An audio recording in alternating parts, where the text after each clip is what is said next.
حضرت ابوبکر صدیق رضی اللہ تعالیٰ عنہ ان لوگوں میں سے تھے جو زمانے کی نبض دیکھ کر یا زمانے کے حالات دیکھ کر فیصلہ نہیں کرتے تھے۔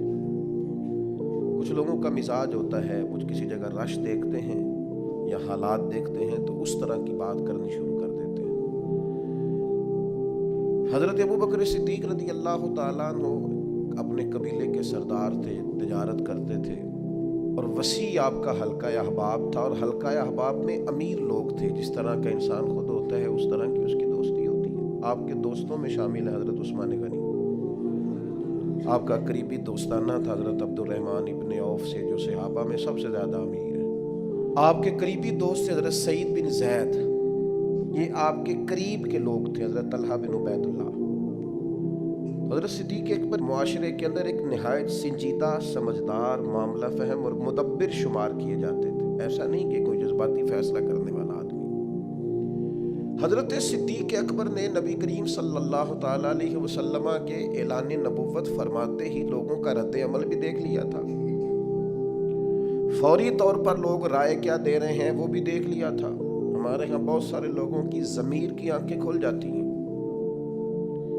شعور کی نہیں کھولتے، سلا دیتے ہیں، کہتے ہیں ابھی حالات ٹھیک نہیں، حالانکہ ضمیر جاگ جاتا ہے، آنکھیں نہیں کھولتے۔ حضرت صدیق اکبر کو جب پتہ چل گیا محبوب سچے ہیں تو پھر انہوں نے امت کو یہ اپنے عمل سے پیغام دیا ہے کہ ایمان، عشق، محبت، غلامی یہ جمہوری نہیں ہوتی کہ سارے کریں گے تو پھر میں کروں گا۔ جب ان کی آنکھیں دل کی کھل گئیں تو ضمیر کی بھی کھولی، اور پھر لوگوں کو نہیں دیکھا وہ کلمہ پڑھ رہے ہیں کہ نہیں پڑھ رہے، وہ فوراً کلمہ پڑھ کے مسلمان ہو گئے۔ زندگی میں شعوری فیصلے کریں اور جلدی کریں، یہ حضرت صدیق اکبر کی زندگی کا پہلا سبق ہے۔ ساری زندگی ڈبل مائنڈڈ رہنا، میں ٹھیک چل رہا ہوں کہ نہیں چل رہا، مجھے چلنا چاہیے کہ نہیں چلنا چاہیے، یہ راستہ ٹھیک ہے کہ نہیں ٹھیک۔ بھئی آپ چلتے رہیں، جو گھر سے نکلتا ہے منزل تک پہنچ جایا کرتا ہے۔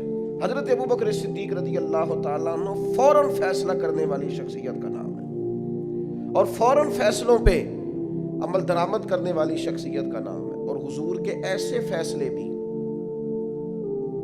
جو لوگوں کے لیے سمجھنا مشکل تھے۔ حضور علیہ الصلوۃ والسلام چلے گئے حدیبیہ میں، 1400-1500 صحابہ سے خود نبی کریم نے فرمایا احرام باندھو بھائی عمرہ کریں گے۔ یا کسی آدمی کا ویسے تھوڑا لیٹ ہو جائے عمرہ تو لوگ پوچھتے آپ گئے نہیں، خیریت تو ہے؟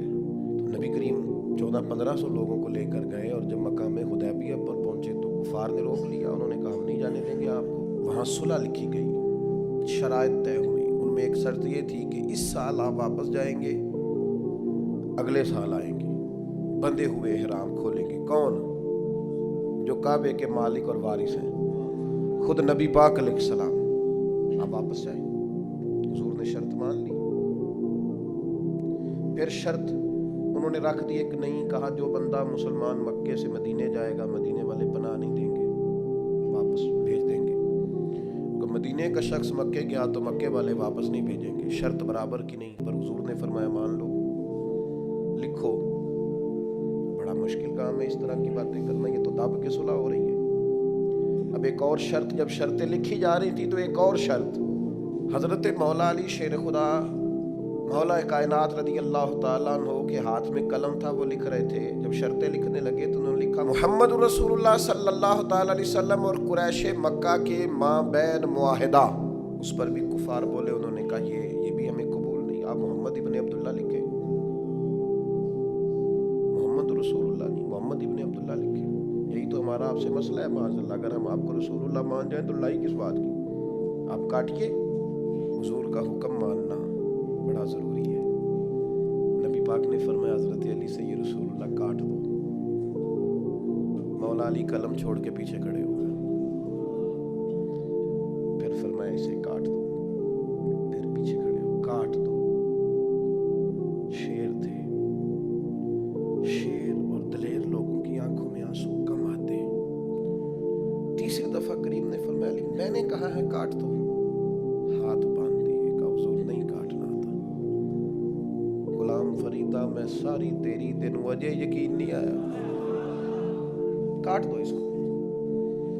مولا کائنات نے، اب حضور نے یہ نہیں فرمایا لکھنا آتا ہے تو کاٹنا کیوں نہیں آتا، یہ نہیں فرمایا، حضور نہیں کاٹا جاتا۔